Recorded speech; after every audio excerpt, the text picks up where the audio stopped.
I don't know what it is, but I had a dream that you were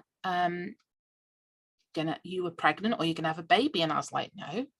But I did tell her about this bit after.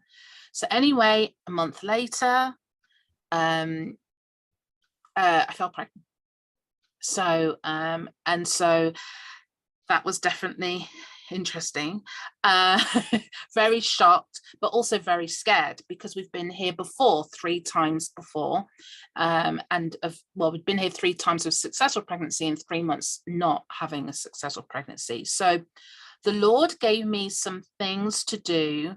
He gave me a lot of instructions to do to help bolster my faith. And I wanted to share them with you just quickly, some of the things that he said to do, because I think that it applies, everything here doesn't just apply to me, it applies to anything that we're believing God for, whether it's Kathy B going through her health journey, or Edie going through hers, or wherever we're believing for. I think these are really important. So the first thing he said was to surround myself with thanksgiving and praise, because I knew that this was going to be a real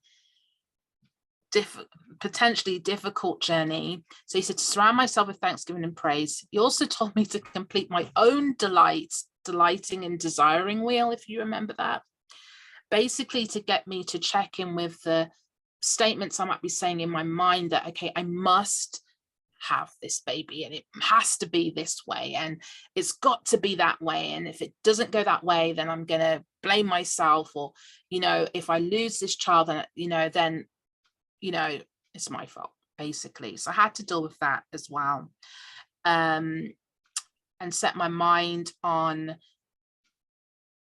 the relationship I was going to develop with Christ through this journey, not just looking for some specific end goal of having a baby and that's all that matters.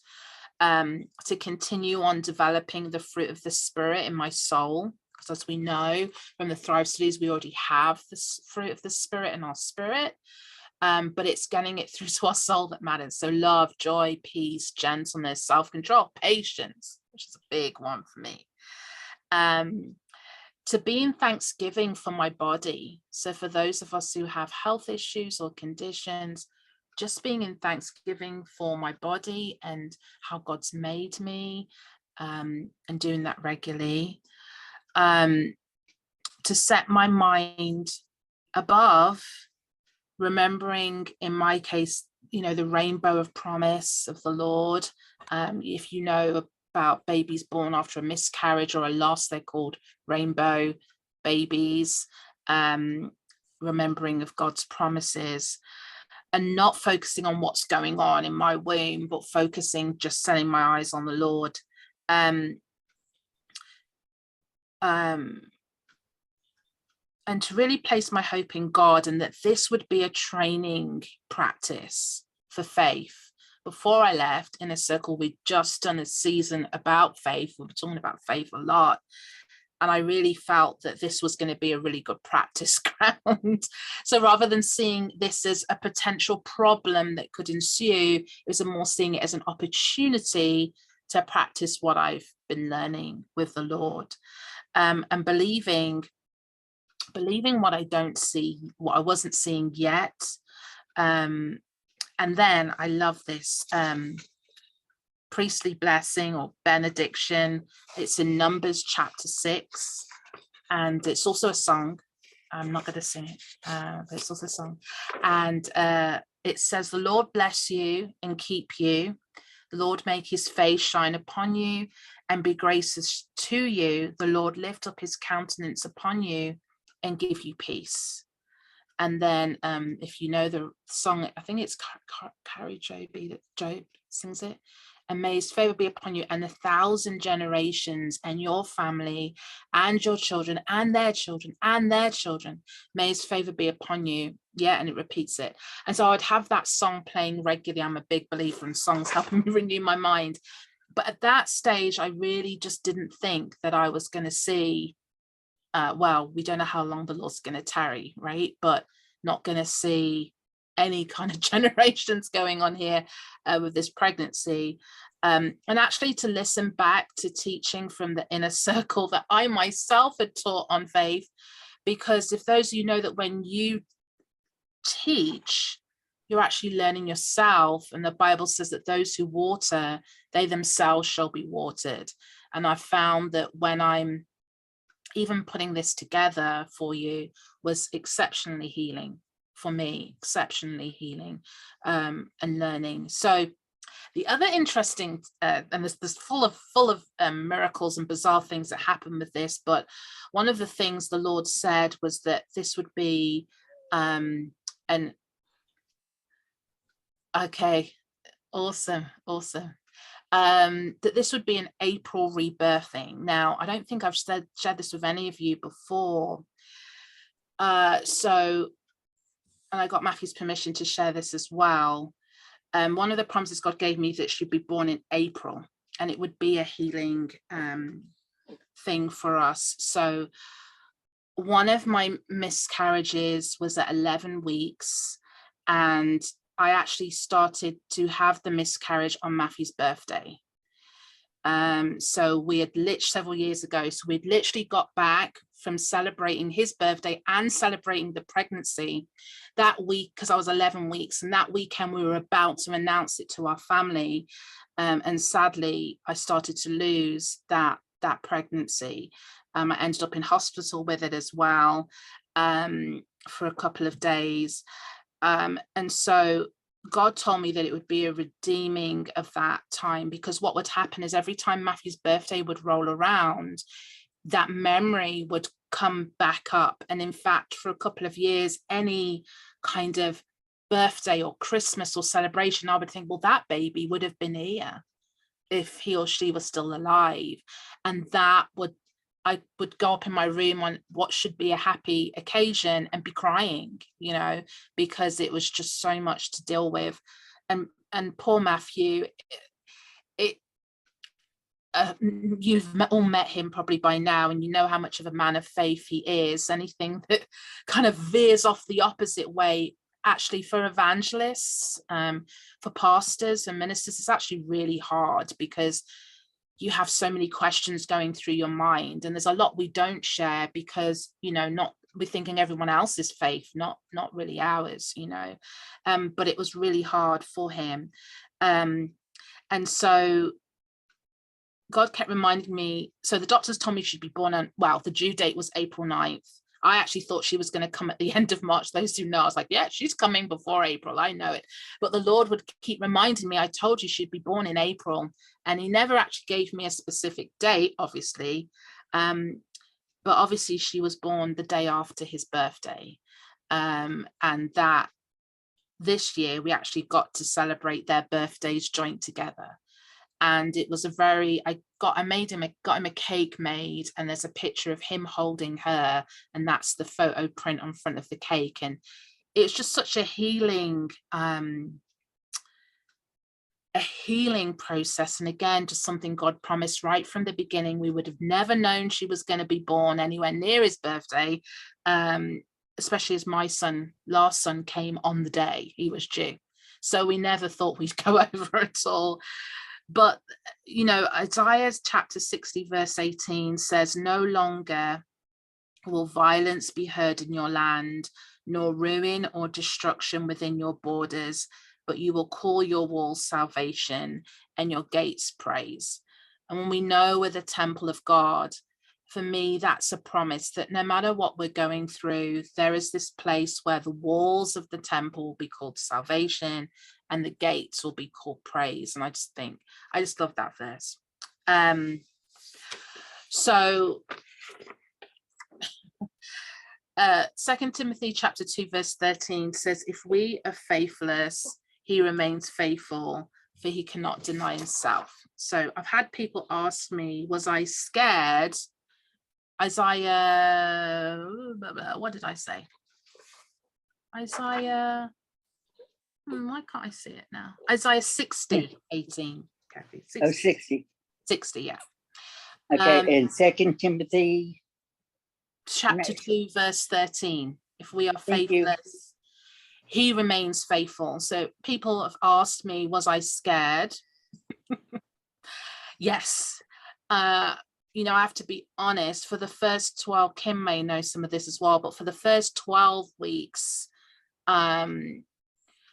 was a terrifying experience at different times. Sometimes I'd be full of faith, but I booked in a lot of private early scans. And every time we'd go in, it was, for me, not Matthew, he was like, it's all going to work out fine. But for me, it was a very nervous situation. But as Kathy B says, God would continue to give me God winks throughout this entire journey.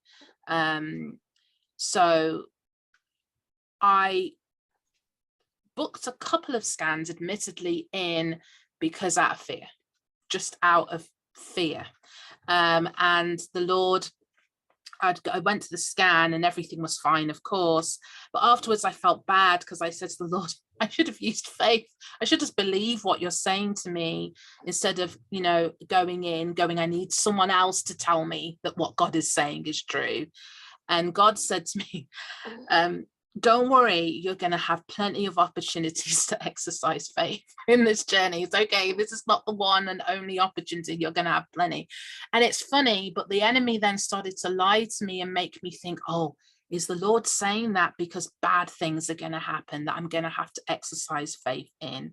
And it's funny how the enemy just twists something good that the Lord was saying, that yes, you're going to have lots of opportunities to walk in faith. But the enemy was like, yeah, he's saying that because something bad's going to happen and you're going to really need some faith, you know.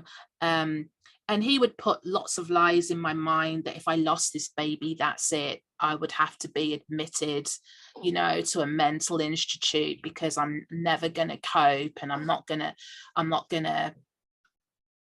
it would just be the end of me. I'd end Tapestry, I'd end in a circle, I'd end it all. You know, it was just very bizarre lies he would try to tell me in the beginning.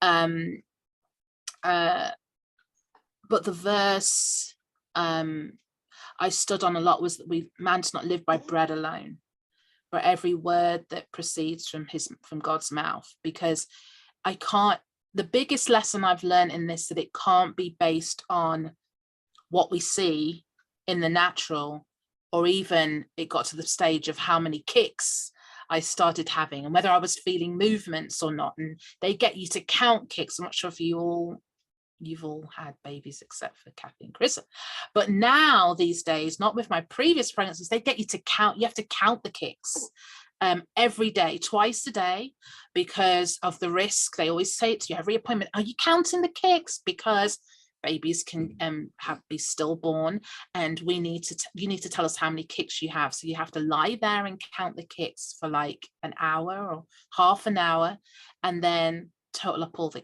kicks and make sure that there's nothing different going on. And well, that in of itself makes you become very like obsessed with, well, she was a very active baby in the womb. Okay, well, she had 70 kicks yesterday, but now she's only having 55. And that's how much my mind would start getting very obsessed about it.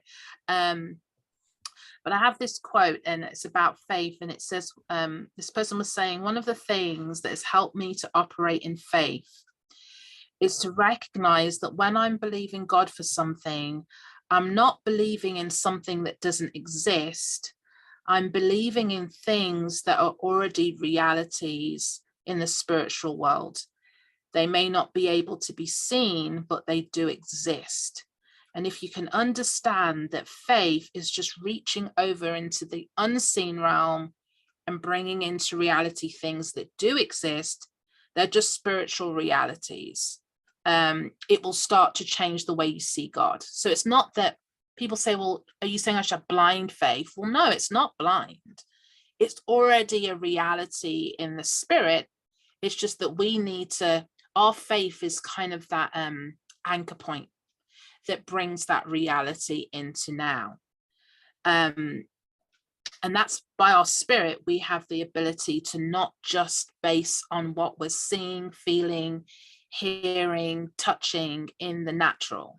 So it was this thing that I had to get to this place where I had to believe what God had said over kicks or whether I got a scan or didn't get a scan, and all of these different things. And, you know, faith is substance. It's not something that's just imaginary. There is substance to faith. And then Hebrews 11:6 says, but without faith, it is impossible to please him. You know, so faith, I'm realizing, is the only kind of way that we can really operate in life. It's the only way that we truly please God. And I put this on my wall this morning, that true faith doesn't deny physical truth. It just refuses to let physical truth dominate a spiritual truth. So I'm not denying, you know, that my knee is hurting or something like that. I'm just refusing to let that reality dominate what God says, or dominate what the word says, or dominate what is the truth or the reality in the spirit. And that is something that I've really been put to the test with that. So again, as going through this journey, I then started to face with doctors. I know I've spoken to some of you about this before. The doctors then, when they found out I'm pregnant, they would put all of these different things in my way. They'd say, well, your age. Well, I was 39 at the time, and I was 40 when I was about 7 months pregnant. And they would say, well, you're 40 or you're over 35. Over 35 is a problem, apparently. It's a problem. And I'd had previous losses, and they constantly kept referencing to me that this was my 7th pregnancy, because they were taking into account the 3 that I'd lost. And so that was kind of weird to hear someone say, so this is your 7th pregnancy. And that was a problem as well in my mind. But it was just the onslaught of negativity, really, where they would keep saying that, well, there's this problem and there's that problem and there's this problem. Not me, well, not a problem, but a perceived risk. Your risks are higher, and all of these different things. So they wanted to give me medications and injections and whatnot to thin my blood, just in case. But there was lots of risks with having those injections, and so I had to really make hard decisions with that. In the end, I chose not to have them, and all was fine. Obviously, all was fine. But I did start to go into my own strength, trying to make sure that, you know, getting into work sometimes, which we can do to try and make the process easier and speed things up a little bit. So I started, you know, making sure I was exercising. But one of the things the Lord said, I did hurt my knee doing that in the pregnancy, is the Lord said, well, are you doing that out of faith, or are you doing that out of fear? So are you doing these changes because you fear something bad could happen, or are you doing it from, I've said this is a good thing for you to do and I have peace with it? And I think that I had to stop at that point, because I was definitely doing things out of fear, which was then causing me, I had to slow down, because obviously I was getting more heavily pregnant. So that was something that definitely was an eye-opener to me as well. So lots of different people would come and say, you know, I've had dreams, you're gonna have babies, I've seen her, she's gonna have curly hair, she has curly hair, she looks like this, she does look like those, different things people said. And I think God was bringing all of those in to really just keep me going and stand in faith and apply the things that he'd said. So I did give birth, but when they went to, they were going to induce me because I was now 2 weeks overdue. And if you know, they won't let you go. Most places will, I don't think anyone will let you go over 2 weeks, because that is poses more risk for the baby. And so before they went to induce me, because I've had a C-section before, they can't do what other people would have. So they had to give me, what were they going to give me? They were going to try and break my waters. That was what they were going to do. So they took her heart rate first, checked her heart rate before you go and have an induction. And they weren't happy. They were saying that her heart rate kept dipping. And it's only slight.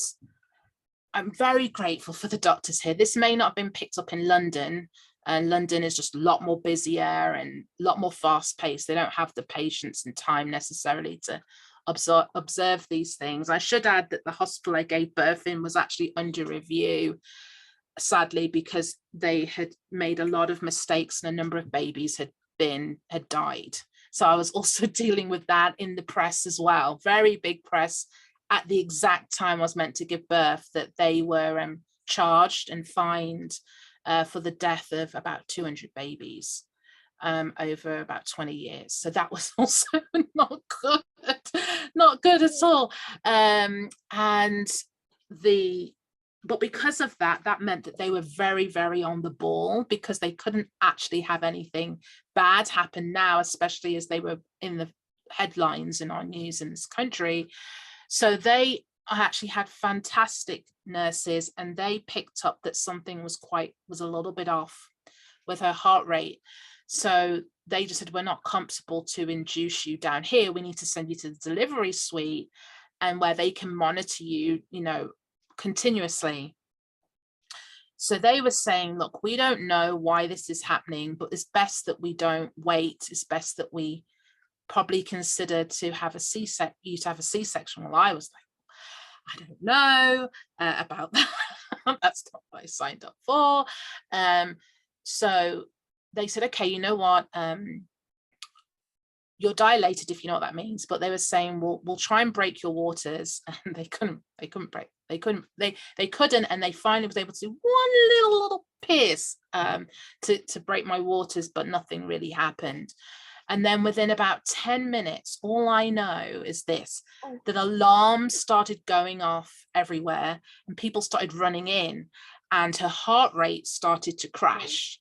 And I could actually hear, because I was on the monitor, I could hear her heartbeat, and it was normal fast. And then all of a sudden it was just going really, really much slower than normal.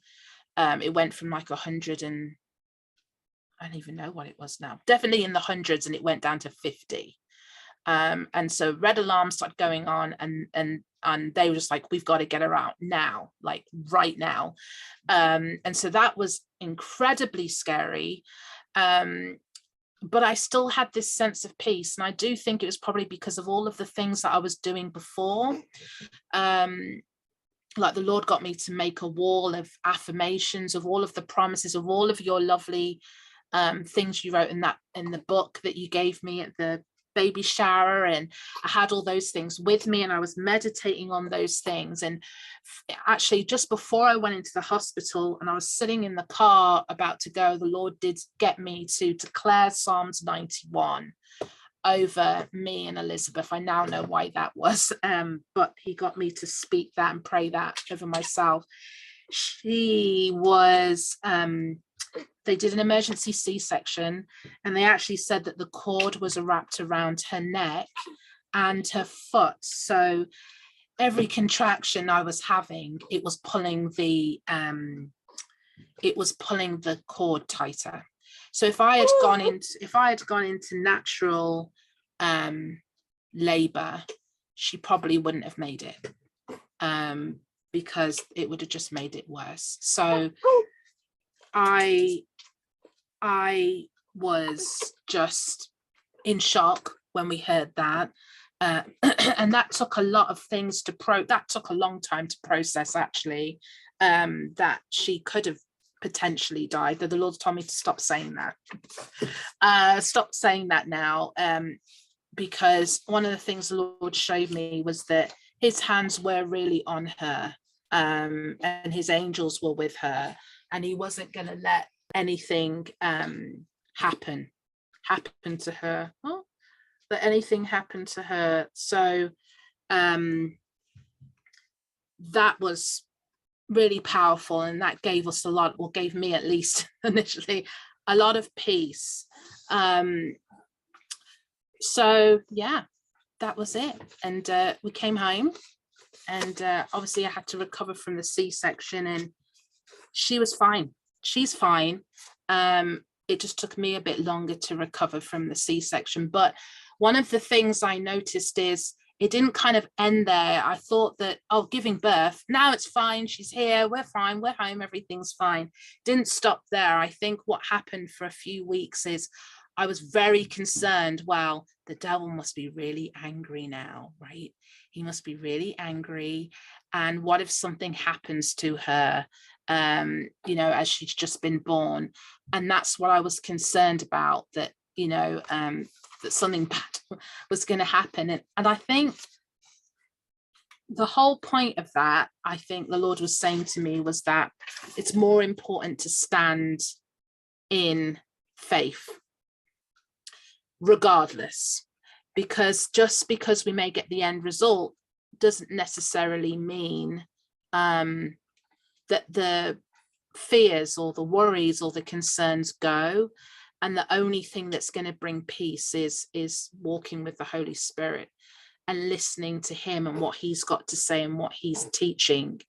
And so for me, I had to just finally believe that what God has said is true. And we have to stand on it and believe it, But the thing is, I can only say is, if I could have called her Faith, I would have called her Faith. But I have a little friend that's also called Faith, so I can't do that. But because God has truly been faithful.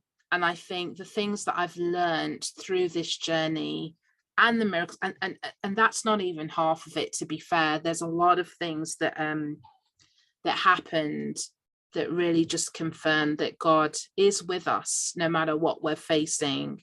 And I think I said that every time we look at her, we do remember the faithfulness of God. We remember the faithfulness of God. So yeah, that's it. That's the short version. That's the short version. But we're very blessed, and please don't ask me if we're going to have any more. I keep being asked that, and I can't answer that question. But right now I cannot even think about anything else at this point. I already have 4 babies, and they are to me like babies. So that's plenty enough. So we praise God, and yeah, that's the journey we've been on. And I do think it's really helped so into spiritual eating. There's a lot of things I've learned through this journey that has really helped me in the writing of the book. There's a lot of things about just trusting God, and even for Kara's study coming up, which I'm really excited about, just it's all about trusting God, so what's one thing that you feel that God is calling you to trust him in right now, to have faith in, even though it may not look like it's working the way that you intended it to go? Because for me, her delivery is not what I expected it was going to be. I thought it was going to be, Marcus flew out, right? It was a very easy delivery. Home birth, it was amazing. It was so calm. I bought lots of things to have the same type of delivery. Never got to use them. They're all still sitting in their boxes, and water bath, water pools, and all of these different things. We never got to use them. So there's that. But ultimately, one thing God did keep saying to me when I kept having false starts of going into labor was, do you trust me? And he would say that repeatedly. Do you trust me? Do you trust me? And I, when he says it, Peter, do you love me? He was like, yeah. Well, he's like, feed my sheep. And he'd ask again, and he asked again. It was kind of like that. Do you trust me? Not necessarily to say this is the way I expect it to go, part based off what I've seen happen before with my previous pregnancies and deliveries, but do you just trust me just because I'm Lord, not because necessarily you have everything figured out or have all the answers. And that was a really big important question because it wasn't going the way I expected it. I had lots of false alarms, can't see. Some of you know, I'd be like, I think this is it. She's coming. No, she's not coming. Matthew would stop work. No, he had to go back to work. So there's lots of those false alarms. So, but yes, what's one? The peace that comes from above, from the Lord, isn't circumstantial. So I have peace. The goal is to have peace regardless of what's going on around us. The world's peace says that everything has to be lined up perfectly, or, whatever, to have peace. But if that's not how God works, because he's the Prince of Peace, and he says his peace will be with us always. So technically, I should have peace. We should have peace no matter what. So it's not that tribulations don't come and certain seasons don't come, but that we should be able to say, I have peace. We may miss people or be sad about something, but deep within there's that underlying running peace going through. And that's something that even when all those alarms were going off, when Elizabeth's heart rate was dipping, it was like a dual reality going on. There was this definite concern, like, what is going on? Someone needs to fix this and get her out. But there was this underlying peace going on, like this undercurrent, that I trust God, and that he's working everything out. So I think that that's really important. And when that peace is being shaken, then we have to stop and think, there must be something I'm doing. That's the way I look at it. I'm leaning on something, or I'm looking at something in a wrong way or a wrong perspective, and I need to bring it back into alignment. Doesn't mean that everything's going to be perfect on the outside, but if we, but yeah,